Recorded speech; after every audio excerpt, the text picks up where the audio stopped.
अस्सलाम वालेकुम। आज का जो टॉपिक है जिस पे हम बात करने जा रहे हैं वो है global climate agreements, successes and failure. और इस टॉपिक की अहमियत का अंदाज़ा इस तरह भी लगा सकते हैं कि ये आपको 3-4 सब्जेक्ट्स के लिए इम्पोर्टेंट है। लाइक इंग्लिश ऐसे में भी इससे रिलेटेड ऐसे आ सकता है, और ये करंट अफेयर्स में भी, पाकिस्तान अफेयर्स में भी इसकी अहमियत है। और इसके अलावा अगर कोई ऑप्शनल्स में इन्वायरमेंटल साइंसेस रखता है तो उसके लिए ये बहुत ज़्यादा ज़रूरी टॉपिक है। तो हम इस लेक्चर में बात करेंगे एक तो हिस्टोरिकल बैकग्राउंड की कि ये फिनोमेना ग्लोबल क्लाइमेट के ऊपर काम करने का कैसे स्टार्ट हुआ, किस तरह से ये इनिशिएट किया गया, फिर इसके इम्पैक्ट्स क्या होते हैं, फिर top greenhouse gas emitter countries जो हैं वो कौन सी हैं, और फ्यूचर स्ट्रैटेजीज़ या फिर जो अल्टरनेटिव्स क्या हो सकते हैं पेरिस एग्रीमेंट के। ये सब हम आज के टॉपिक में क्लियर करेंगे इंशाल्लाह। So what are the international agreements on climate change. तो सबसे पहले आता है मॉन्ट्रियल प्रोटोकॉल। अगर हम हिस्ट्री की बात की जाए क्लाइमेट चेंज पे काम की तो सबसे पहले मॉन्ट्रियल प्रोटोकॉल आता है। अगर मैं इसके मुतालिक थोड़ा सा बताऊं कि ये जो प्रोटोकॉल था ये इंटेंशनली क्लाइमेट चेंज को टैकल करने के लिए नहीं था।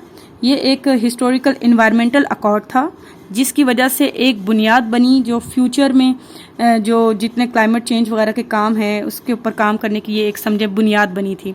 और इसको तमाम कंट्रीज़ ने रेटिफाई किया था। और इसका काम जो था, एम या गोल जो कह सकते हैं, वो ये था कि stop producing substance that damage the ozone layer. वो गैसेस या सब्सटेंस जो ओजोन लेयर को डैमेज करते हैं उनकी प्रोडक्शन को रोका जाए और कम किया जाए। और उस में सबसे अहम एक गैस जिसका नाम लिया था वो था क्लोरोफ्लोरोकार्बन्स, ठीक है, CFCS। देन आ जाता है किगाली अमेंडमेंट 2016। और इस अमेंडमेंट में ये कहा गया था कि हाइड्रोफ्लोरोकार्बन्स को भी ऐड किया जाए उस लिस्ट में जो ओजोन लेयर को डैमेज करता है और उसकी भी प्रोडक्शन को स्टॉप किया जाए। सो ये दो थे इनिशियल फेज में।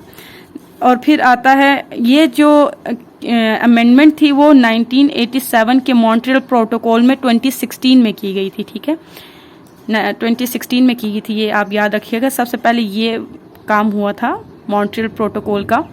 देन आ जाता है United Nations framework convention on climate change 1992, जिसको शॉर्ट फॉर्म में कहा जाता है UNFCCC, ठीक है जी। ये इसको रेटिफाई किया 197 कंट्रीज ने। और ये फर्स्ट ग्लोबल ट्रीटी थी जो एक्सप्लिसिटली स्पेसिफिकली क्लाइमेट चेंज पे थी। और इसकी वजह से एक फोरम इस्टेब्लिश हुआ जिसको कहते हैं कॉन्फ्रेंस ऑफ द पार्टीज़। और कॉन्फ्रेंस ऑफ द पार्टीज़ में एनुअली तमाम कंट्रीज़ जो उन्होंने इसको रेटिफाई किया है वो अपने प्रोग्रेस शो करती हैं कि उन्होंने कितने कंप्लाइंस रिपोर्ट अपनी देती हैं। अगर हम इसके आउटकम देखें या रिजल्ट देखें तो इस UNFCCC की ही वजह से द क्योटो प्रोटोकॉल 2005 और द पेरिस एग्रीमेंट 2015 वजूद में आए। अब ये क्योटो प्रोटोकॉल 2005 क्या है, इस पे बात करते हैं। क्योटो प्रोटोकॉल 2005 जो है ये अडॉप्टेड इन 1997 बट इसको इन्फोर्स किया गया 2005 में, ठीक है। और ये first legally binding climate treaty है जो जिन कंट्रीज़ ने इसके सिग्नेटरी थे उन सबको इसके ऊपर लीगली बाइंडिंग थी इसकी तमाम शिकें। अब इसका एम क्या था या इसका गोल्स वगैरह क्या थे इस क्योटो प्रोटोकॉल के, वो था reduce emission of gases bye an average of 5% below 1990s level, ठीक है जी। जो 5% आप लोगों ने गैस के जो रिडक्शन है वो करनी है 1990s के जो लेवल था उससे। और establish a system to monitor countries progress. और इसका क्योटो प्रोटोकॉल के तहत एक सिस्टम बनाया गया जिसमें कंट्रीज़ की कंप्लायंस रिपोर्ट देखी जाती थी या उनका प्रोग्रेस। अब अगर हम बात करें कि रीजंस ऑफ फेलियर तो इसमें एक रीज़न ये भी था कि US जो था वो इसका सिग्नेटरी था लेकिन फिर US ने इस एग्रीमेंट से विड्रॉ कर लिया। और फिर इसके अलावा इसमें जो यहाँ पे बात हुई है रिड्यूस इमिशन ऑफ गैसेस, ये डेवलप्ड कंट्रीज़ के ऊपर था। तो जो अंडर डेवलप्ड हैं या डेवलपिंग कंट्रीज़ हैं वो इसके अंदर एग्जेम्प्टेड थी, जिसकी वजह से ये एक समझा जाता है कि इसकी फेलियर का रीज़न है। Paris agreement 2015। Paris agreement 2015 currently बहुत ज़्यादा न्यूज़ में है और यूएस के प्रेसिडेंट डोनाल्ड ट्रंप ने विड्रू कर लिया था पेरिस एग्रीमेंट से, लेकिन अभी जो नए प्रेसिडेंट हैं यूएस के जो बाइडन, उन्होंने इसको दोबारा ज्वाइन कर लिया। अच्छा, पेरिस एग्रीमेंट में क्या बात की गई थी, इसमें तमाम गवर्नमेंट्स जो थी या जितनी कंट्रीज़ थे उन्होंने अपना एक टारगेट सेट करना था जिसको कहते हैं नेशनली डिटरमिन्ड कंट्रीब्यूशन, जिसका गोल ये था कि ग्लोबल जो टेम्परेचर है उसको 2 डिग्री सेंटीग्रेड से ज़्यादा होने से रोका जाए। 2 डिग्री सेंटीग्रेड कितने फ़ारेनहाइट के इक्वल होगा, वो होगा 3.6 डिग्री फ़ारेनहाइट, ठीक है। और इसके अलावा एक ग्लोबल एफर्ट करनी है कि ग्लोबल जो टेम्परेचर है उसको कब 1.5 डिग्री सेंटीग्रेड से नीचे ही रखा जाए। और जो इसका थर्ड इम्पॉर्टेंट पॉइंट था वो था global net zero emission of carbon, ठीक है ना। कार्बन के जो इमिशन है उसको ज़ीरो पर रखा जाए, लाया जाए। तो ये 3 इम्पॉर्टेंट पॉइंट्स थे पेरिस एग्रीमेंट 2015 के। अब हम बात करते हैं top greenhouse gas emitter in 2017। अच्छा, ये मैंने स्टैटिस्टिक्स लिए हैं एक आर्टिकल से, जो क्लाइमेट वॉच है उनके आर्टिकल से लिया है, आप भी उसको कंसल्ट कर सकते हैं।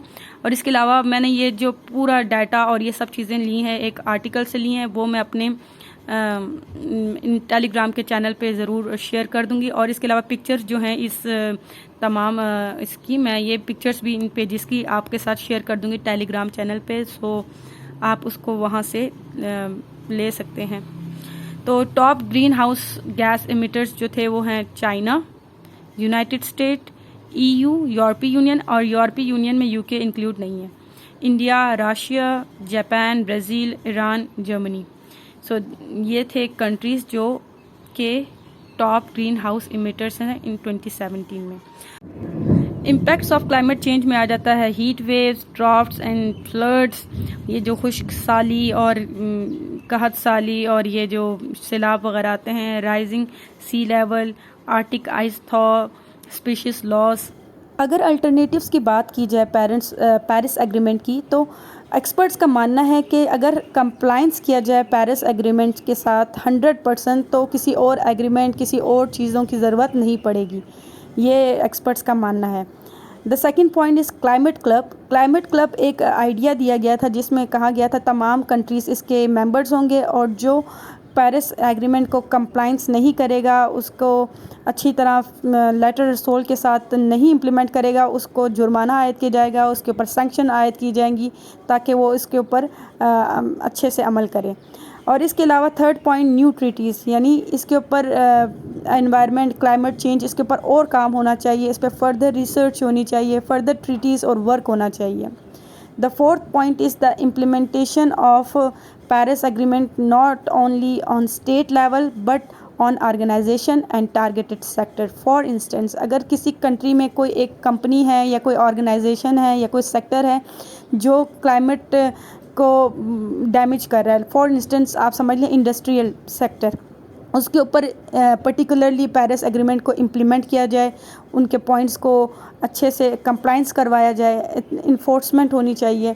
तो ये एक पॉइंट था कि अगर हम स्टेट लेवल को छोड़ के ऑर्गेनाइजेशन या सेक्टर लेवल पे इसकी इम्प्लीमेंटेशन करवाएं तो इसके रिज़ल्ट्स अच्छे आ सकते हैं। So this is all about today's video. Hope so आपको कुछ ना कुछ समझ आई होगी। अगर आपको इस वीडियो की ये पिक्चर्स चाहिए इस लेक्चर की, तो आप मेरा टेलीग्राम चैनल ज़रूर ज्वाइन कीजिएगा। मैं उसमें ये पिक्चर्स जो हैं, नोट्स जो हैं, ये शेयर कर दूँगी। टिल देन, अल्लाह हाफ़िज़।